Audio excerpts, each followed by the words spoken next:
बिस्मिल्लाहिर्रहमानिर्रहीम। अस्सलाम वालेकुम वीवर्स, मैं होम्योपैथिक डॉक्टर सलीमुद्दीन डोगर। आप देख रहे हैं मेरा यूट्यूब चैनल शिफा होम्यो क्लिनिक। नाज़रीन, आज का जो हमारा टॉपिक है वो बलगम, रेशा, मौसमी एलर्जी, गले की खराबी के बाइस जो गला ख़राब होता है वो हज़रात जो ज़्यादा बोलते हैं उनके लिए बार बार मसला बनता है, क्योंकि आगे सर्दियों का मौसम है। अक्सर जो है वो लोगों को नज़ला ज़ुकाम का मसला रहता है और उसके साथ साथ जो उन्हें केरा गिरता है। तो इस टॉपिक के ऊपर बात करूँगा। टॉपिक शुरू करने से पहले आपसे रिक्वेस्ट है, मेरे चैनल को लाइक करें, सब्सक्राइब करें और बेल आइकन को प्रेस करें ताकि हर मेरी आने वाली वीडियो सबसे पहले आपके पास पहुंचे और आप उसे देख के फ़ायदा हासिल कर सकें। तो नाज़रीन, आज मैं बात करूंगा रेशा, बलगम, गले की खराबी, मौसमी एलर्जी के बाइस। आज मैं बात करूंगा इसको बनाने के हवाले से। आज मैं बात करूंगा इस घरेलू ड्रिंक के हवाले से कि इसको कैसे तैयार किया जाता है, इसके क्या फ़ायदे हैं। अगर आप इसको रोज़ाना की बुनियाद पर लेना शुरू करें तो इससे जो आपका रेशा, बलगम आसानी से ख़त्म हो जाएगा और आपका केरे का मसला भी जो है वो ख़त्म हो जाएगा। ये इंतहाई आसान टोटका है। इससे बनाने के लिए आपको कहीं दूर जाना नहीं पड़ेगा। ये सारी चीज़ें जो है आपको किचन में ही आपके मिल जाएंगी। नंबर 1, अदरक।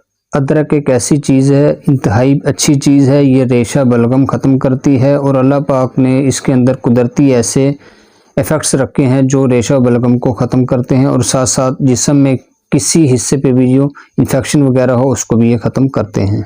दूसरी चीज़ है पुदीना। आपने ये लेना है जो इस ड्रिंक में शामिल करना है। पुदीने में भी अल्लाह पाक ने कुछ ऐसे डीऑक्सीडेंट वगैरह रखे हैं जिसकी वजह से रेशा, बलगम वगैरह ख़त्म हो जाता है।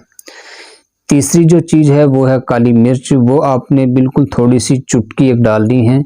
आखिरी चीज़ है और चौथी चीज़ है वो है शहद। शहद में भी अल्लाह पाक ने कुदरती तौर पे डीऑक्सीडेंट वगैरह इसमें डाले हैं जिसकी वजह से इसके इस्तेमाल से रेशा, बलगम ख़त्म हो जाता है और गला साफ़ हो जाता है। अब मैं बात करूंगा इसके बनाने के हवाले से, इसको कैसे तैयार करना है। आपने 1 या 1.5 गिलास पानी का लेना है और उसके अंदर अदरक के बारीक छोटे छोटे टुकड़े करके या उसको ग्राइंड करके उसके अंदर शामिल करके उसको बॉइल्ड करें।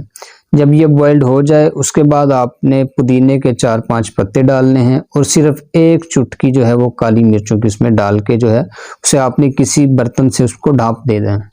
जब वो कुछ नॉर्मल हो जाए, नीम गर्म हो जाए, फिर आपने उसके अंदर 1 चम्मच शहद या हाफ चम्मच जो है हस्बे ज़रूरत उसमें शामिल करें और ये आपका ड्रिंक तैयार है। इसे आप जो है वो नोश फरमाएं। ये आप दिन में 1 दफ़ा भी कर सकते हैं और ये आप दिन में 2 दफ़ा भी कर सकते हैं। इसके रेगुलर इस्तेमाल से आपका रेशा, बलगम जो है वो ख़त्म हो जाएगा, गले के मसाइल जो है वो बेहतर हो जाएंगे। तो जी नाज़रीन, आज का टॉपिक इतना ही। इंशाल्लाह नेक्स्ट वीडियो के साथ फिर मिलेंगे। अल्लाह हाफिज़।